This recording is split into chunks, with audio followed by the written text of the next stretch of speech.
Hello, world, and welcome to the Techlore Privacy Panel, where we'll be discussing privacy between several amazing people. Thank you all for your time from different backgrounds and experiences on the topic. Today's panel covers topics including COVID-19 and its effects on surveillance, the responsibility for claiming privacy, freedom in regards to encryption, realistic versus idealistic privacy ideologies, and advocacy to bring privacy to the mainstream. We're trying to find some solidarity here and share thoughts and ideas, which you, the listener, get to hear. It's going to be a lot of fun.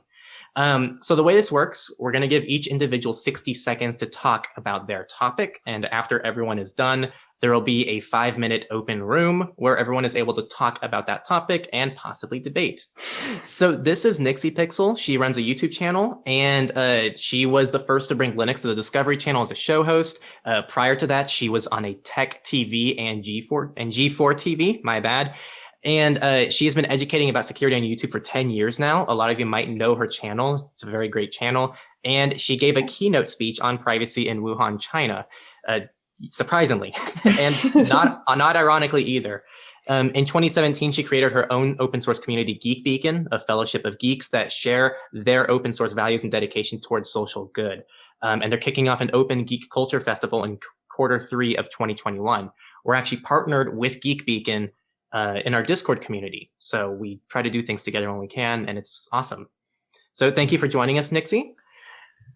Thank you very much for having me. I'm excited. This is Tom. He's from Switch to Linux, and he's a privacy advocate who runs Switch to Linux on the heels of Windows 10 data collection and a growing awareness of digital spying. He seeks to bring awareness to the ways companies spy on people. We've done a lot of collaborating in the past between our YouTube channels. He does a lot of live streaming oriented content, and it's fantastic where you get to directly interact with him. Love your channel, Tom. Thanks for coming on. It really means a lot to me. This is Niek. He is the editor-in-chief of PrivacyTools.io. I'm sure you've all heard of that website. And he's also a privacy researcher. So he's taken his time and his night to help us in this discussion. And he's going to be sharing his thoughts with all of you guys. And this is Sean. You might remember him also. We've done a call with Sean in the past. It was amazing. He is the founder of the Yale Privacy Lab. He's a principal researcher, digital security lab at ExpressVPN, and he's also a former lecturer in cybersecurity at Yale University. So we're very honored to have you with us today, Sean. Happy to be here. Yep, thanks for being on. My name is Henry. I'm the owner of Techlore. We are trying to spread privacy and security to the masses, and this is something I've been wanting to do for a long time, to bring different people together. And I'm just thrilled because these are people that I've been chatting with for a long time, and now we actually get to have all these people come together for a conversation to hopefully bring some new thoughts to you, the viewer, and you guys will be able to learn some fun stuff along the way.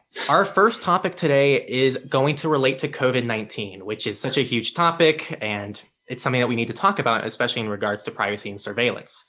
The question for every person here is, how do you believe COVID has impacted privacy, security, and surveillance? What impacts do you believe COVID will have in the long run? And do you have any other thoughts or things that you think people should know about in relation between COVID and surveillance? This talk is going to go to Nixie first.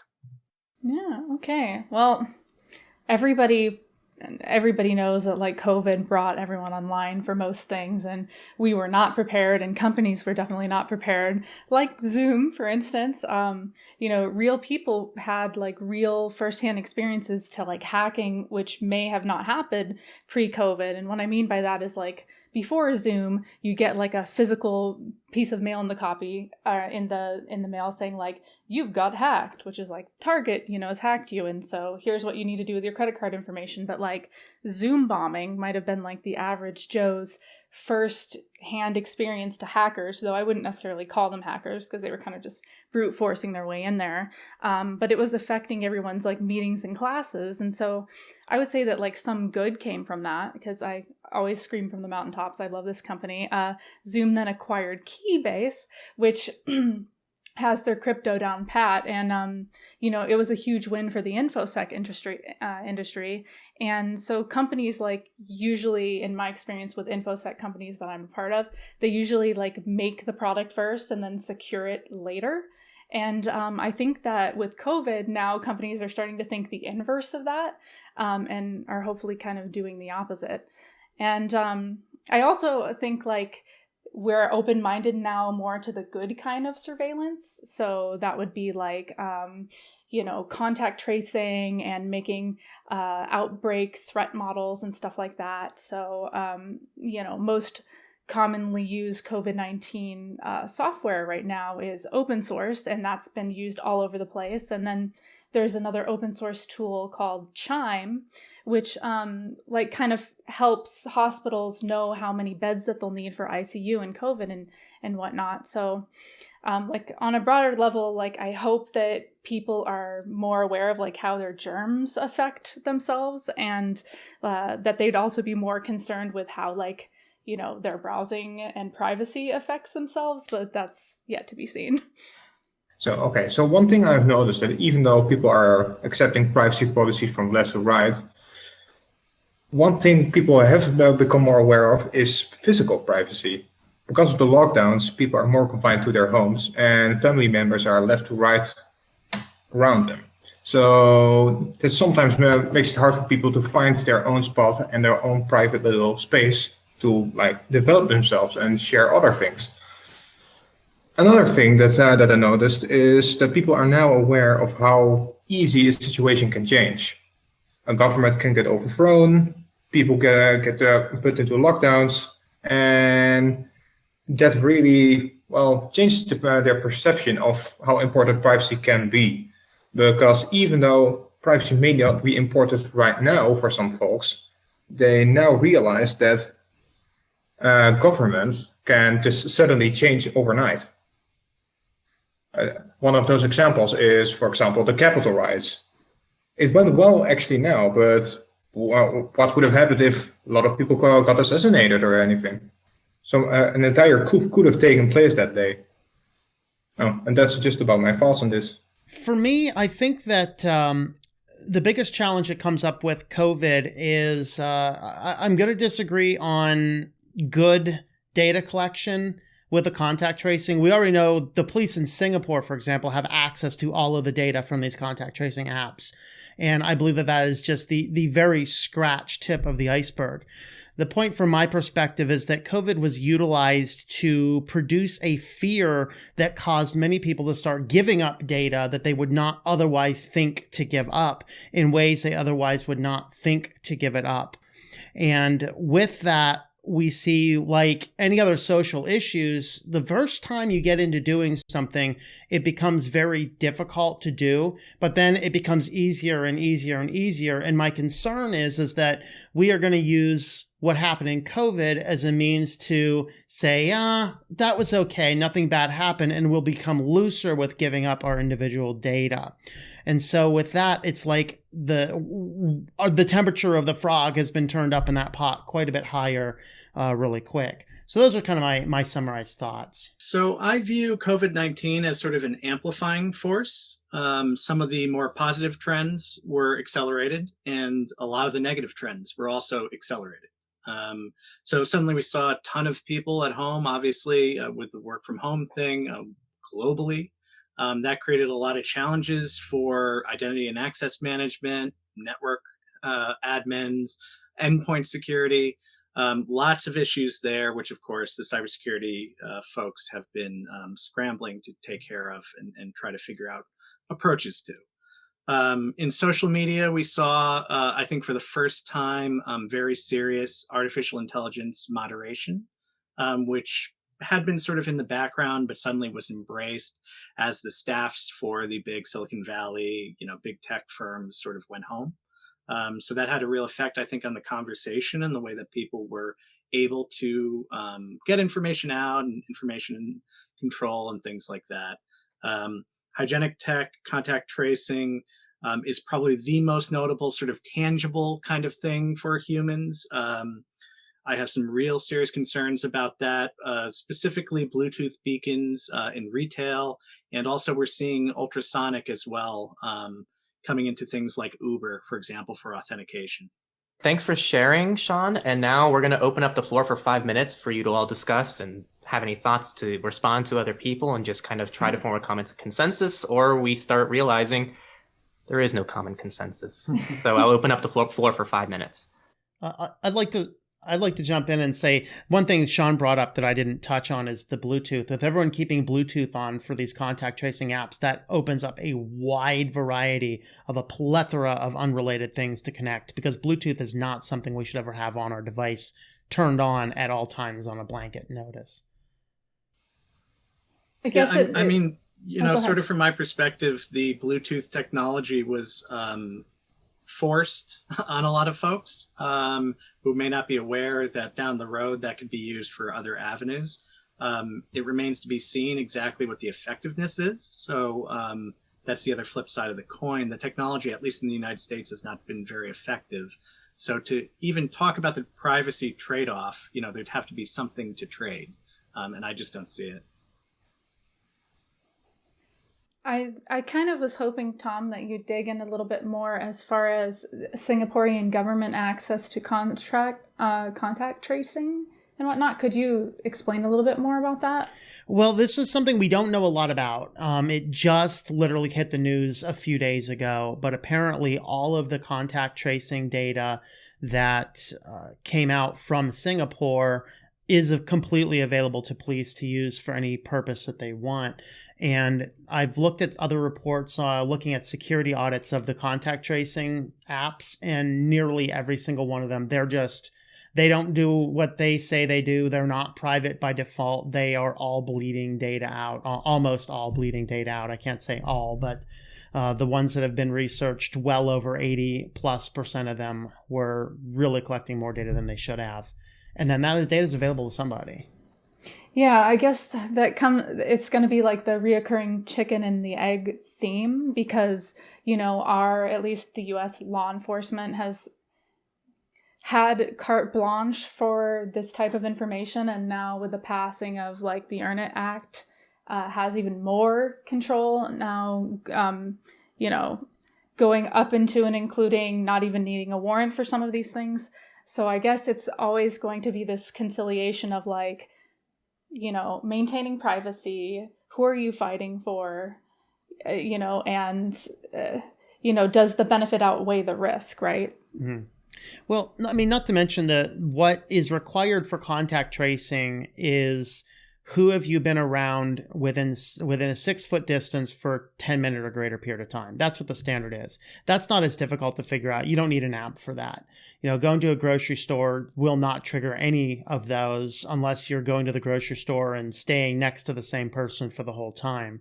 And for me, it's that the type of data I'd just rather not go out there at all, not have a chance of it going out there, because figuring out who you've been in close contact with is easier than that. It's just one more thing we've bunted for convenience that we should not bunt for convenience. I completely agree with you, but at the same time, I'm thinking like, isn't Facebook doing that already with all of their, so for instance, if you have Facebook installed on your phone, right? Mm-hmm. As a billion people do at this point, they've had their like, we are doing contract tracing now too, conveniently, you know? Mm-hmm. AKA we're just like monitoring. Well, I would advocate someone not use Facebook. Yeah, same. It's same, but there's so many different tiers of individuals, right? So it's kind of like, I think that's going to be a reoccurring theme here, is how much do you care? And at what point do you sacrifice your convenience for caring, and so on and so forth? Well, but isn't that always the trade-off? You always have the trade-off between security and privacy.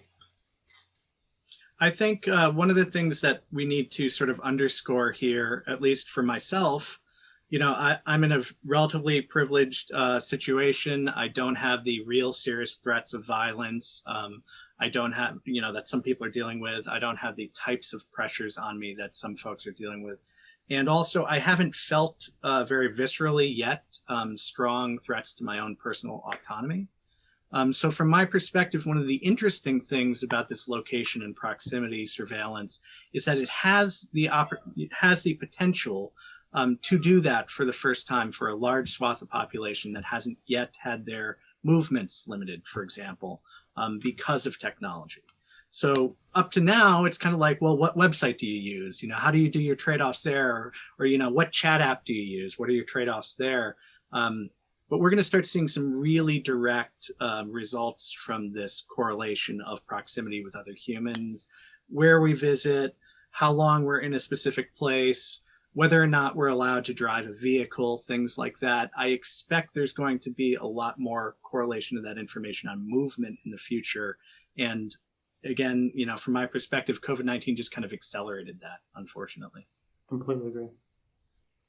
It makes me wonder what, I don't know if you guys recall the kind of fiasco that happened with the Facebook-enabled phones in Myanmar, but essentially people in Myanmar didn't have access to the internet, and so they actually, Facebook rolled out a whole bunch of phones for that whole community with like this idealistic approach of like, now you can access the internet, except you're accessing only Facebook internet, to the point where the Myanmar people would call it Facebook instead of internet and using that interchangeably. So they got like a swath of misinformation, for instance. I can't imagine what it would be like if their only source of information that is Facebook now is tracking their their every move too. And so, I have to think about the privilege that we have to even be able to navigate that. Thanks for bringing that up. Our next topic kind of ties into that as well, and it's responsibility. I think users believe users should be in control of privacy and security. Individuals want control of their own data. Companies believe users shouldn't have to worry about that. Instead, the companies themselves should be in control of the user's privacy and security, so they don't have to think about it. And then the governments also believe this on the government level. Like, companies shouldn't be deciding this for us. We should make our own privacy and security standards. At the end of the day, is it the user's responsibility to have to actively reclaim their own privacy and security, or should privacy and security be a default handled by companies and or governments? If so, who decides this? What's the default, and what are the standards? And that's a very loaded question, so I'm very excited to see where this heads. And Niek is the first person who is selected for this talk, so they are going to get their minute. So I personally don't consider users responsible for their own privacy. Technology is so complex these days that you can't possibly really ask from a user to really choose their own tools. Take the WhatsApp's new privacy policy, for example. Some people are very freaking out about it and moving to Signal, while others don't really bat an eye about it. So why should someone trust Signal more than WhatsApp? Signal is end-to-end encryption, WhatsApp is end-to-end encryption. For an end user, everything is the same. And you simply cannot let them learn the expertise needed to really understand the differences. So I do think we have, as a society, have the burden to teach others. So our world is intermediated by network technology, and nearly every aspect of what we do has some part of the internet, or at least networks, involved. Right. So we've got smartphones in our pocket. We've got smart technology all around us. Power in the real world, wealth in the real world, influence in the real world, and information control. That's all tied up in these networks.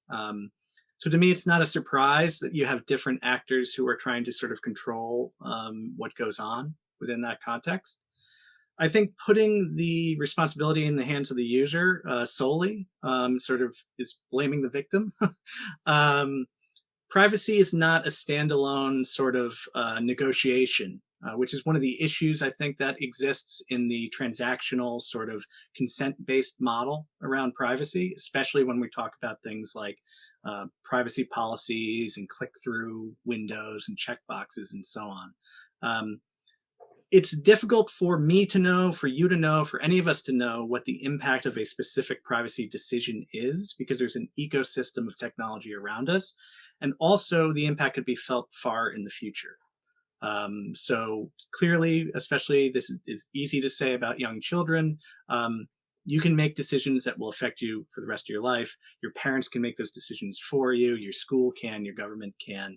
And trying to pretend that the user even has the amount of power they need to have that responsibility, I think is incorrect.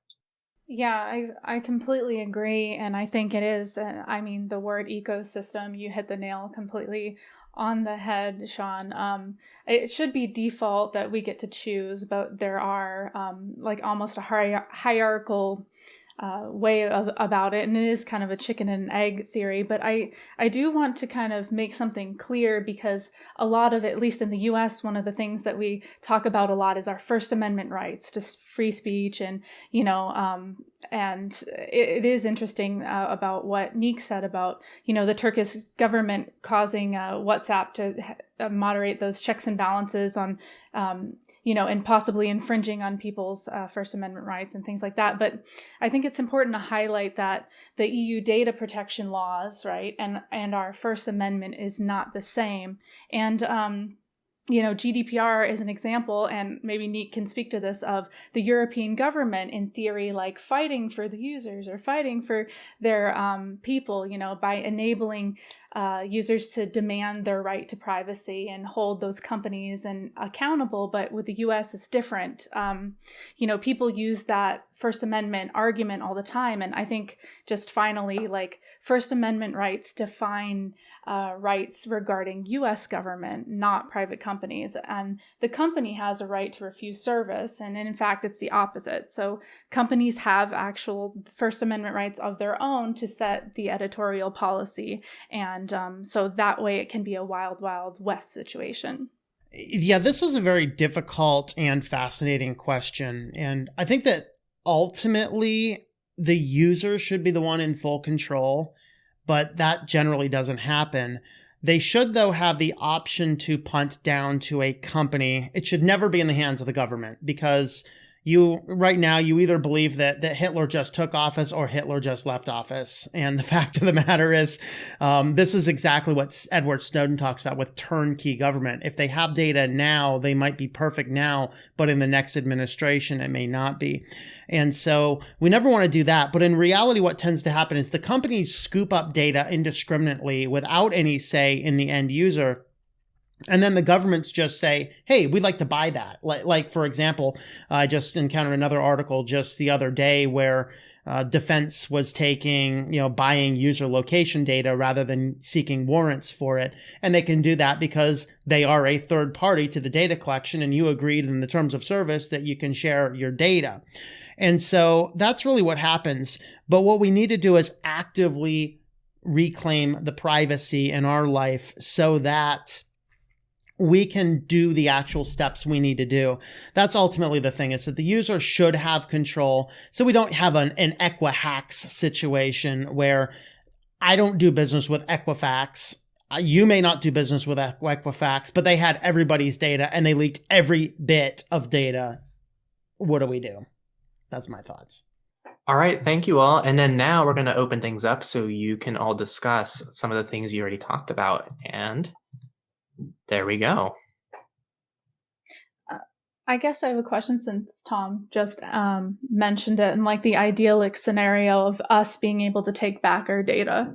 And I use Tron references constantly, like fight for the users is my favorite thing to say. But so how do you suggest we reclaim the data when the deck seems so stacked against us? Yeah, in my opinion, we have to be willing to inconvenience ourselves for our own privacy. So we have to be willing to say, okay, sure, it's Google just works, but I'm going to use something else instead because it's better for me. And that gets into, I think we're going to dive into that in some future topics as well. But ultimately, that's my thought, is we have to be willing to go against the stream, because, any dead fish floats with the stream, but the strong one swims against it. I do a lot of privacy workshops. I consider, especially my role at Yale, to be primarily educational. And this sort of nihilism that can come in from, for example, talking about these topics, what I previously just said, that doesn't necessarily convince somebody to get fired up and want to do their own thing and take responsibility for their data. But ultimately, that is the thing that will liberate people. I do think it's important, though, too, to not place, again, the emphasis on the individual as if they're in a bubble. So it's really important to also demand that services and applications don't collect and store data in the first place that they don't need. And to have a real serious conversation about that. I think in a world where there's entire the largest and most powerful entities and industries rely upon a deluge of data, it's very hard to have that conversation. But ultimately, we need to kind of try to do that. As you all know, and I'm sure this panel in general, taking control of your data does mean that responsibility on this flip side, right? And it's hard, and nobody does it perfectly. And we also need to make sure we don't berate each other for the tools or get under people's skin and so on about the choices they make. Everyone is trying to figure this out for themselves in different ways. So. Yeah. That's a neat point. Like, I don't care if someone wants to use Windows or Mac. I just want them to be aware of what using Windows and Mac has an implication of, but if that's the tool you need to use, I'm okay with that, as long as you know the dangers and you've willingly walked into that saying, okay, yeah, I get the problem, but I'm going to do it, I think bringing up the WhatsApp privacy policy modification recently is a good example of the checks and balances that it seems that we all hold ourselves accountable to, right? So initially, if you want to go through the timeline of WhatsApp, it's an instant messaging like protocol, right? Essentially, it was created with like the end-to-end encryption in mind, and then he sold to Facebook. And then actually the CEO ended up leaving because of those privacy differences. Facebook is a corporation. They're going to monetize it. And then actually the Turkish government put their foot down and said, hey, we need you to reevaluate this privacy policy. We have issues with this. And so I just think that's a really interesting menagerie of checks and balances that are happening with the government and private citizens and corporations. To kind of I wasn't sure what their aim was there, but I thought it was pretty interesting how it seems like we're keeping everyone in check. Well, I also think one issue is with the move to Signal. God damn it, I lost it, sorry. You can cut it out. It's okay. I was just mentioning basically the privacy policy. It was going to be February or something, and they were like, click the box on your terms of service, and now all that is WhatsApp is now Facebook's or whatever. And so they escalated a bit quicker to the government by the Turkish government. And then feel free to correct me if I'm wrong. I could be wrong. I confer that's exactly what the articles were showing us, that change has been pushed off because of that. Yeah, and I just really like that I don't know what their aim was, but I like that there's that, Yeah. To that point, what caused that is that users were suddenly aware of the risk of data collection. And that's ultimately the starting point for anybody, is you have to wake up and say, wow, they're collecting what? And only that, and then... That's what. And the media has to support it too, because, you have an incredible amount of people with the exceptional whistleblowers that we've had, Snowden and Assange and Chelsea Manning, and, a lot. It was amazing the duality of thought around, whistleblowers that were like, hey, guess what? Your government's collecting data on mass scale. And then, the media... There was a lot of media that kind of was like, he is now a traitor. And so the Vox Populi, when you ask about who Snowden is, he was like, oh, he's that traitor who spilled all of our secrets. So it's just, I don't know. The traitor who showed how unconstitutional the government was being. I think I'm going to dive in because we just hit past 5 minutes. I'm going to have Niek finish us out since he manages Privacy Tools IO, and I would like to hear the perspective on someone who manages a community kind of dedicated to people. Definitely. What is your perspective on this in regards to the people that you see every day in your communities, and your perspective on that? Yeah. Well, one issue that always pops up is a little bit about ego. When people move to something private like Signal, one mental hurdle that always pops up is the thought, okay, I made a mistake.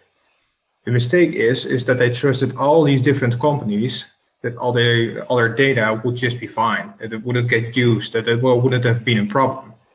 They basically just followed everyone, and everyone made the same choice. They downloaded WhatsApp. Now it turned out that they may have just made it a mistake, and the little mental ego will just make them halt and think, wait, if I download Signal now, then maybe people will laugh at me. And even though people don't say it, it's what you often will notice when talking with them. Thank you. And so if I could recap, I think that this is a very complex question, so it's hard to recap everything that was discussed because responsibility is just such a big topic. And if we could pinpoint who exactly is responsible, it'd be much easier to address privacy on a grand scale. And I think that's kind of the main thing that we all kind of agree on. There's no single person who's responsible for this, and it's a very complex topic. It's not as simple as, it's their fault, not ours, but we're going to do things our way because they're not doing it properly. So thank you all for sharing your thoughts. I think there's a lot of interesting perspectives brought to the table here. On that note, let's move on to freedom. Thank you everybody for watching. This panel has been a lot of fun, and there were actually a lot of side tangents where we talk about decentralized projects and some other really fun things, and those are over on Nixie's channel. So make sure to check out the video link below to check out the side tangents on Nixie's channel. Tom from Switch to Linux also compiled a film reel, which is kind of a shortened version of this video. So if you want a shortened version of this and a little TLDR, check out his video. Both of them are down below. And I think this is going to be more of a government political oriented section, where we already did kind of talk about our government's responsible, but now we're going to move over to the freedom in regards to the tools we have today and what that may lead to in the future. So freedom, with the recent surge in services like Signal, like Niek mentioned, and for those who don't know, WhatsApp has been huge. It's used all around the world. WhatsApp has changed their privacy policy now, and they are planning to pretty much just admit to the data they've been collecting for a long time. WhatsApp has always collected metadata. They're just being a little bit more transparent about it now in the privacy policy, and that blew up. And it also helps that Elon Musk tweeted to use Signal. And now Signal is in the mainstream. It was trending on Twitter. Events like these are now bringing end-to-end encryption into people and their phones in their pocket. It's becoming more and more accessible. So this, in addition to the recent debates regarding deplatforming and even requiring backdoors in certain situations, are you concerned with actions taken against legitimate services necessary for the utmost privacy and security in our world? And I guess another way of looking at this is the more accessible privacy becomes, the more of a threat it is to those in power. And do you see this as an issue? And our first speaker on this is Sean O'Brien. I think this sort of dovetails a little bit with the previous question in the sense that perception is really important here. As you stated, WhatsApp has been doing what they've been doing for a long, long time. Since the Facebook acquisition, it was obvious there would be some folding in of that product to Facebook's. And now suddenly the public's aware, so things are a little different, right? But end-to-end encryption, obviously there's been attempts by multiple governments, but the United States government most notably, to undermine or put in backdoors or solve what they call the going dark problem in intelligence circles, where there is a stated fear that communications are going to go dark and therefore can't be surveilled, and therefore law enforcement is going to be impossible. When experts sort of look at this question, and for example, the Berkman Klein Center at Harvard Law, when they look at this question, that's not what they find. They find that information trails are bigger than ever, that the kind of proximity location tracking we're talking about are bigger than ever, that having the content of someone's conversations and the metadata about that conversation is not necessary to do effective law enforcement. So I just, I am concerned obviously about cyber war and undermining of technology and encryption backdoors and so on, and how that could put a lot of vulnerable populations in a more vulnerable position. But I think we also need to question the narrative a little bit about why that is supposedly necessary. Well, personally, I don't think federated solutions really thwart the threat of backdoors. I mean, if you look at how Google and Apple can appeal to local authorities to remove apps from app stores, it really can harm the mass adoption from federated services. So even if a few individuals will download the app, mass adoption will never really happen if a government will really go, well, so-called balls to the wall with blocking those services. So while I do think federated services are an end goal we should be working toward, I do see Signal as a nice intermediate stop, so we at least have people using open source and end-to-end encrypted messengers. Yeah, so this is an interesting one here in that privacy and freedom go hand in hand. And of course, here in America, we're all about freedom. That's, what our country is founded on. Freedom, freedom, And the thing is that the more we give up our privacy, the more control we are giving to other people. Now, does this mean that it's possible that some bad elements are going to come through? The answer is yes, unfortunately, because anytime you take more freedom by having privacy, you do take on extra risk. And the question we need to address is, are we willing to have the level of risk? And for me, the risk is always better. I'd rather be free than be enslaved. And if we look at how societies have played out, every enslaved society has been worse off than their counterpart free societies. And that's really where freedom and privacy go hand in hand. So with that, I am deeply concerned when nations want to put in back doors and governments want to monitor everything.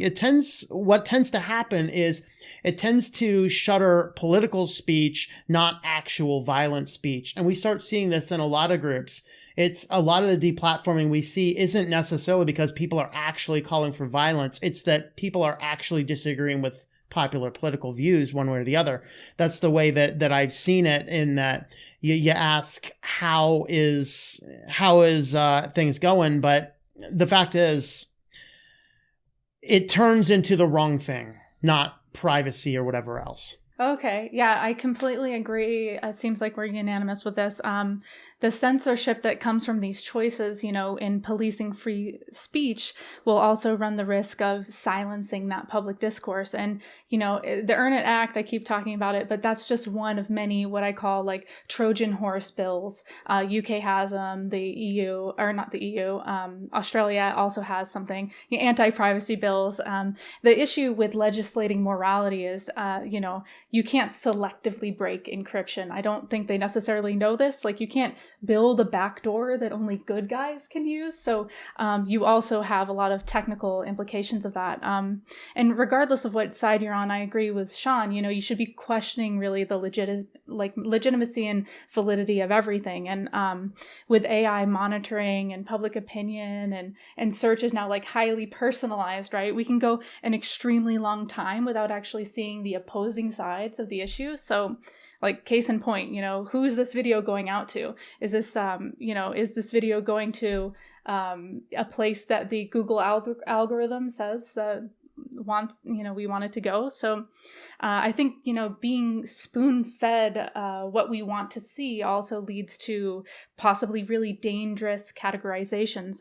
For instance, studies show that artificial intelligence is that's used for censoring is known to disproportionately affect people of color, and that can mean like jail time for them, for instance. So there are dangers in creating this criteria of what we will allow in their algorithms, because those that are disallowed will go elsewhere, and before you know it, we have more that separates us than unites us, and then we have hate speech in an echo chamber. Thank you, Nixie. And now I'm going to go ahead and open up the chat for a 5-minute discussion. I did want to start off the chat by asking, because we all seem pretty much on the same page with this one. Yeah. I think that ideal, and this is actually, the next topic is going to talk about realism versus idealism, but I do think we're all on the same page that idealistically, we would like to be in a world where everyone has individual freedom. But the realistic side of things is that we do have to follow rules and laws. So who do you think should be responsible for this? Do you think it's okay for a company like Facebook to decide who's on their platform or not on their platform? Or should this be something done by governments? And I'll open that up for 5 minutes for you all to talk about. First, I just want to note that I can't listen to Tom talk about freedom without getting an image of sort of Mel Gibson as Braveheart. Oh, nice. But I do think, and I know I was using very technical sort of terms. Maybe I can't get my academic hat off enough. But these networks, the amount of power they have, the information flows, the amount of control that happens from a company like Facebook is obviously problematic. And I think even people in power, of course, look at this as being a problem, control of the information flows. But I think we have to look at the fact that the world's connected, the fact that we're connected at such incredible rates with so many different streams of information, with devices in our pockets, devices on the wall, and so on, and this huge just amount of data coming through. It's going to highlight issues, societal issues across the spectrum. And this one of control is ultimately, a very big battle that's hard to sort of boil down whose responsibility it is and so on. I just would like to at least note that the more that folks come up with grassroots alternatives, like the stuff that Niek is talking about and helps to promote and so on, federated services, decentralized services, the more that we're going to see real radical change in the world of one kind or another. And it's going to be an interesting ride, right? Signal doesn't come out of a bubble. None of these technologies come out of a bubble. It's just interesting that the utopian technologies, right, are just as easy to implement as the dystopian technologies now, because so many people are connected. And it's not that hard to get someone to adopt something new, because everybody was forced into Zoom like yesterday, right? So anyway, that's my 2 cents on that. I agree. It seems like the people who go after like decentralized, anonymized solutions, there are also like an entire group that goes after, like WhatsApp. But I also don't think that the company CEOs know. I want to know what you guys think about, like, there's huge antitrust investigations going on right now. There are a lot of, legislative bodies that are demanding, the reprehensible actions of not properly moderating, Facebook chat or this, that, and the other thing, and I actually pulled up a quote from Jack Dorsey. So he's the CEO of Twitter. And I have to read this. It's basically, this moment in time might call for this dynamic, but over the long term, it will be destructive to the noble purpose and ideal of open internet. A company making a business decision to moderate itself is different from a government removing access, yet it can feel very much the same. So it's almost like, and that was in response to him banning, we can say Trump, right? Banning Trump, from his, diatribes or whatever he put. So I just think like they don't know the answers either, because they're also human, Of course, but I mean, there's a real serious question about why the public internet ended up being intermediated again by this huge, company, and Twitter is one of the smaller ones of the big tech bunch, right? True. What's interesting about it, of course, is that Jack also said they were trying to solve the problem a year ago with a small sort of skunkworks project, and that hasn't come to fruition at all. Where the trust and all that stuff is involved, industries always seek to self-censor, self-regulate. And what tends to arise from that, at least historically, and especially in the United States, is a monopolistic model. Where the reason these self-censorship and so on is happening is because a few entities are deciding to play ball, let's say in this case with the government, and shut everyone else out.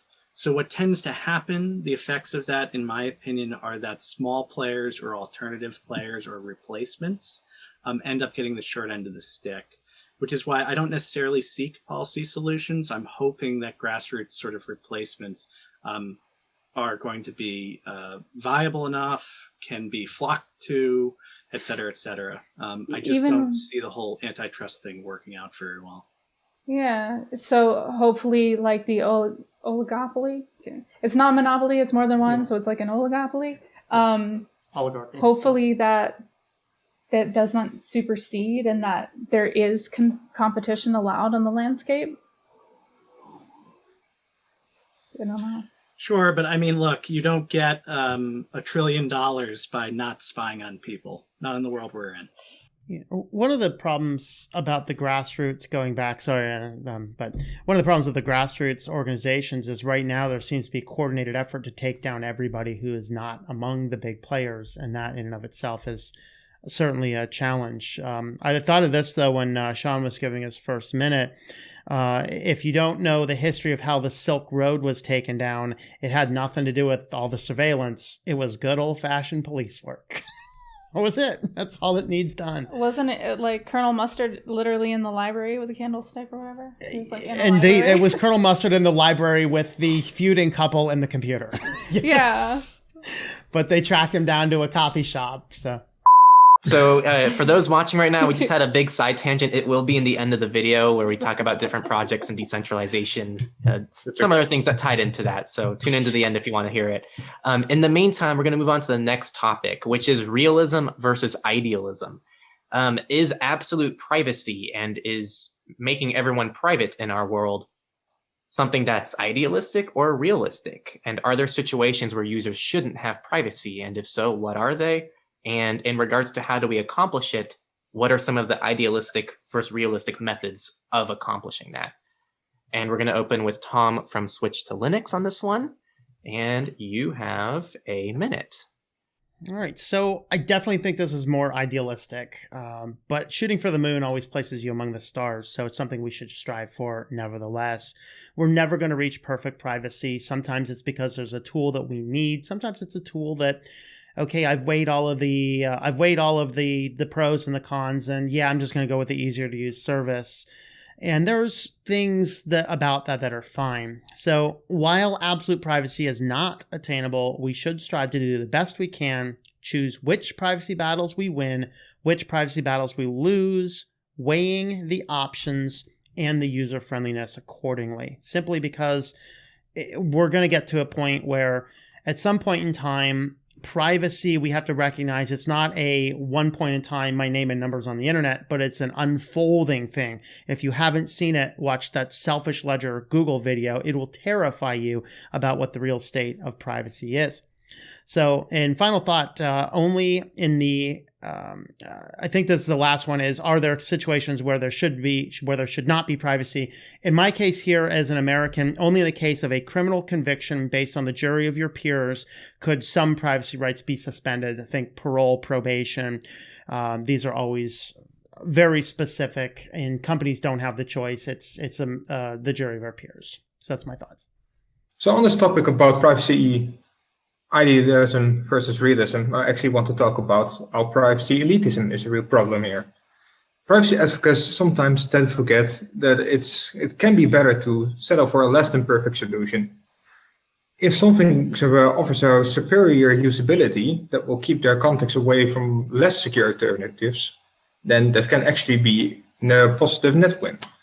For example, if you can get your family to join Signal, even something as bad as WhatsApp, it's still a huge improvement over something like SMS. SMS is because SMS is plain text. Sure, you will still leak metadata. Sure, there can be other issues, and it's maybe not the perfect solution, but you're still better off than with SMS. If you're, for example, if you're trying to get your friends to join your perfect privacy security tool, but it's still a pain in the ass to use, they will only see them they will only see them run back to SMS instead, and well, deal with all those issues that stick to that. As Voltaire put it, perfect is just the enemy of good. And you don't want to push people to perfect solutions that end up being unusable. Yeah, thank you. That's a really good point. And I think I want to touch on that at the end, unless you all talk about this during the 5 minutes, the 5 minute free talk. But I definitely want to touch up on that again, because that's something that I have to deal with on a daily basis. And I'd love to be able to chat about that with you all. In the meantime, next up is going to be Sean, and you have your minute. Sure. So realism versus idealism. That's a kind of strange way in my mindset to kind of frame it. I'm not sure that the individuals that I come across when I'm talking about privacy in a serious way for the first time, and I can see the light bulb go off and so on and so forth, I'm not sure it necessarily fits into that context. A lot of folks are not aware enough about, I guess, the reality, the realism, to be idealistic, or to, adopt my kind of ideal setup. And I'm not always sure what mine is. So I try not to put things in those kinds of terms. What I see when I see individuals trying to be more private is there's a real question of nihilism. You know, give up because everybody's spying on you, and fighting against that can be kind of hard. So I strive for what security folks might call compartmentalization. I try to say, well, in this context, can you do this? Try to free yourself in pieces. You're not going to learn it all overnight. Do the who, what, where, why, right? Who do you trust? What do you need to do to, implement this thing? Where and when are you going to use it? And why? What's the value add in your life? And I just, if I found out the secret, then maybe I could pass it on. But we all have challenges for privacy in our own lives. And I think pretending otherwise is a wrong step, or a step in the wrong direction. I like what Sean touched on because it involves with like the narrative of the story that we tell ourselves.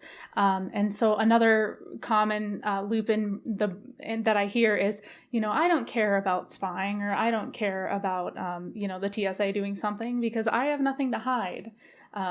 So I always think, okay, well, if you're not using your rights, then I guess you don't need them then, and it's kind of like sarcastic, but your rights aren't really there to protect you only if you have something to hide.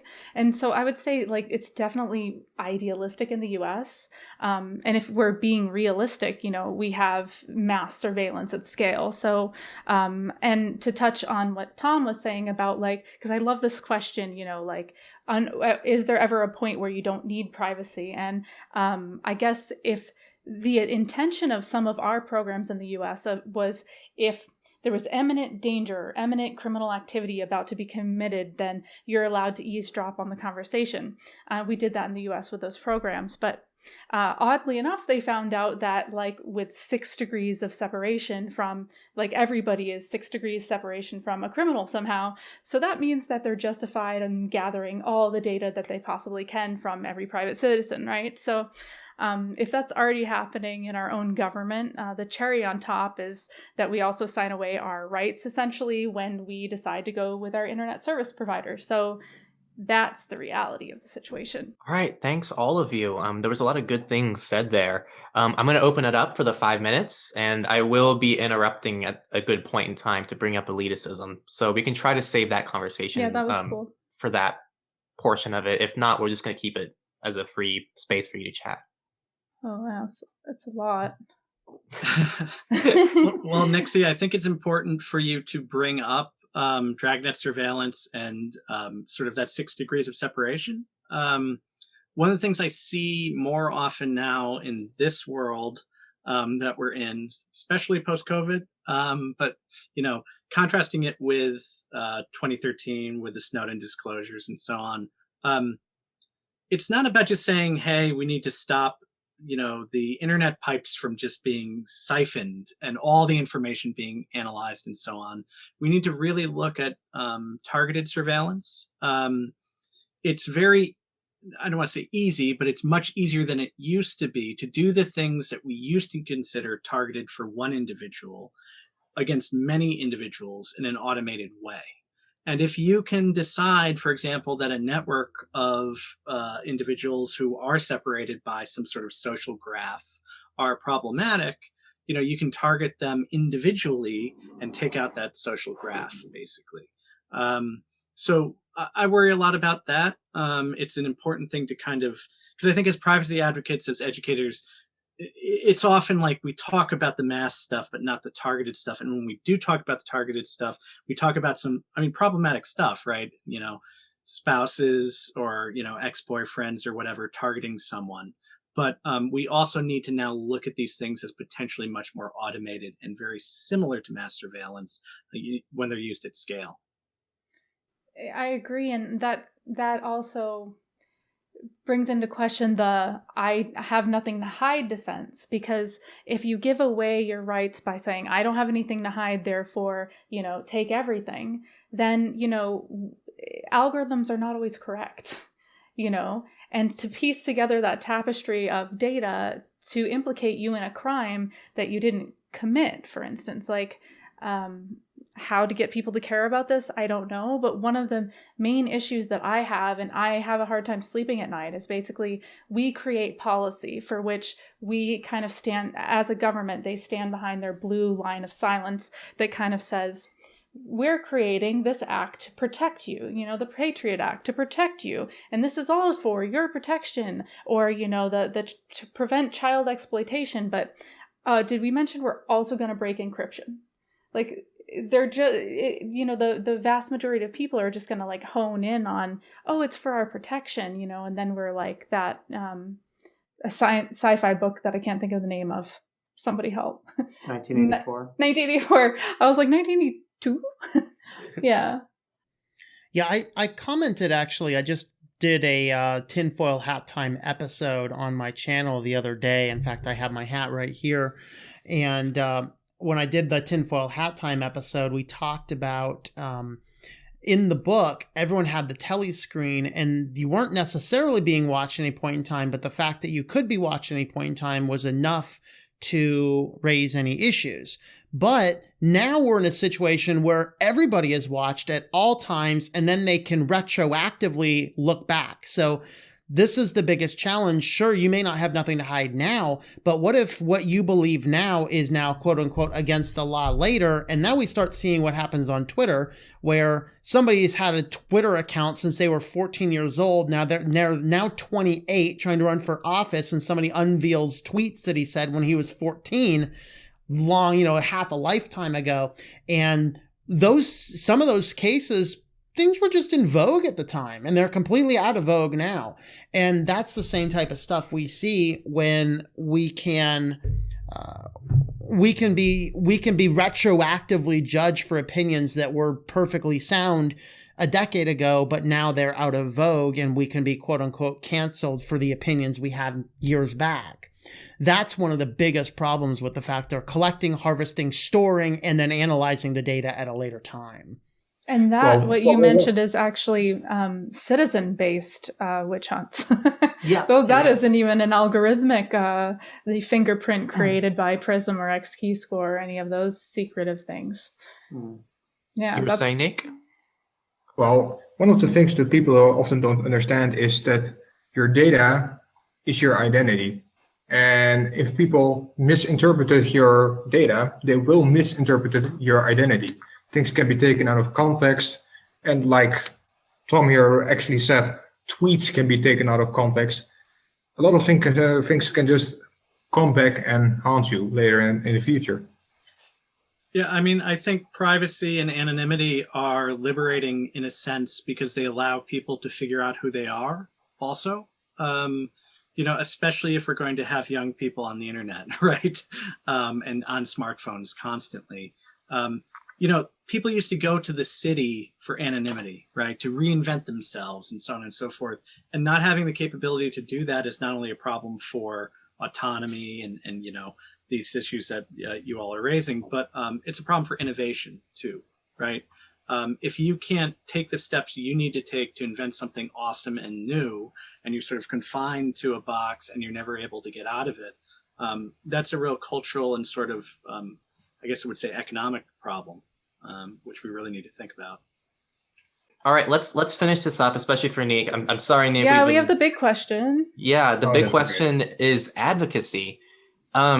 So most of us agree, especially in 2021, that privacy is either incredibly difficult, if not a losing battle. I don't think anyone denies that here. I don't think many people would, that it's just a tough battle. What do you believe needs to happen for privacy and security to truly penetrate the mainstream? How do we make this accessible? How do we advocate? And what are your top methods of accomplishing that? We're going to go ahead and start with Tom. And you have a minute. So this is something that I have talked about a lot, is we have to be willing to be inconvenienced. As long as we are willing to go ahead and do the easiest thing to do, then we're going to give up all of our privacy. And that's not just a privacy principle, that's a whole life principle. Everything in our life in that, if it's easy, we're giving up too many things, we're not learning, we're not accomplishing. So we need to be willing to be inconvenienced. We also need to open up our eyes and understand the abuses of private data. Unfortunately, the Equifax breach showed us that that probably is not going to happen. I mean, what else do we need but a big company exposing every bit of our personal, private, financial data of every American adult, leaks online, and what did anybody get? Nothing. And that's the problem. So ultimately, what we need to do is be willing to be inconvenienced. The challenge is we're probably going to get exactly what we ask for. And in the end, it's going to be too late and we won't like what actually happens. But that's it. We just need to be willing to be inconvenienced and we need to be willing to learn new skills.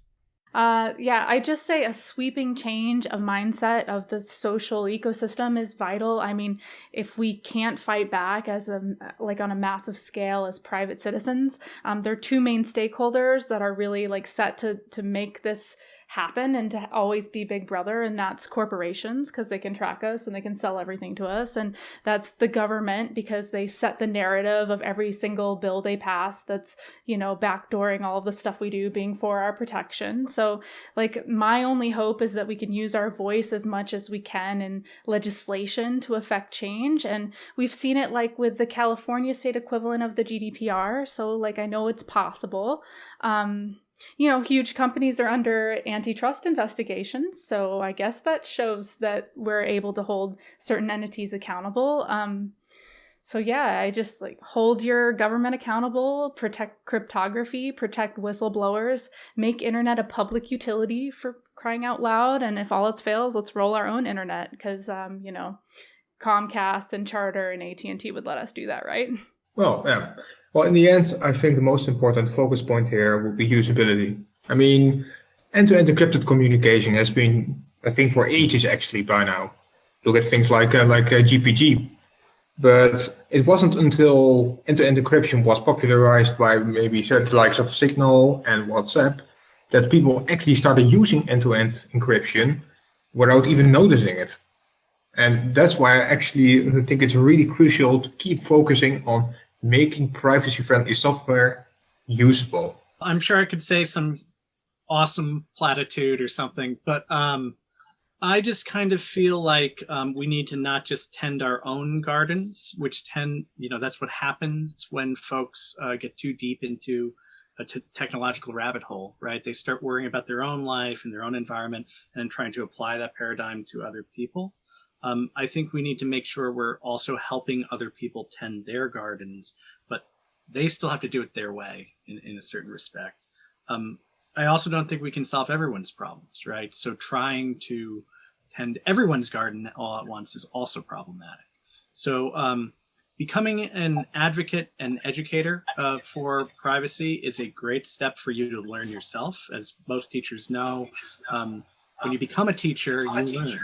You have to. So that's a great first step. We need to demand more transparency from a lot of these actors that are claiming to be private. I think we need to make sure that not only we don't have things like backdoors legislated in encryption and so on, but we need to really hold up as an important principle information flows, free information flows, and anonymity, right? Anonymity is becoming a dirty word very, very quickly, and we need to make sure that we preserve it. So thank you all just for sharing everything along the way. I think that this has been a wonderful talk where we get to share some of our thoughts and our beliefs on certain things and at least try to find some common consensus between us. And I hope that everyone watching has benefited from this in some way, shape, or form. And that's really all that I have to say. I want to thank everyone who joined and is watching this for their time, because you don't have to spend your time watching things like this. But I think that these are the important things that really help change your perspective on the world of privacy. And I hope that you learned something that you can apply to your real world life. And I also want to thank all of our guests, especially Tom from Switch to Linux. You have Niek from Privacy Tools.io. You have Nixie Pixel, who runs our YouTube channel, and also Geek Beacon, not Geek Bacon. And we also have Sean O'Brien, who runs several different things, and he's also doing privacy research as well as a previous lecturer for Yale Privacy Lab. I'm going to link all of their stuff in the description, so make sure to check all of them out. They're all doing wonderful things for the privacy community, and also expand away from us. Right? Like we do our stuff, they do their stuff. We all treat things separately and differently, and everyone has their own unique perspective to add to the table. Thank you for watching again, and see you next time on Techlore. Again, thanks for watching, everybody. If you want to see those side tangents, they're funny as hell. If you want to get some stories behind the scenes, those are on Nixie's channel down below. They're hilarious. And also don't forget that Tom has a film reel if you want kind of a TLDR thing to send to friends and family. It is a great little summary of everything and like the top moments of this whole talk. Thanks everyone again for watching, and see you next time.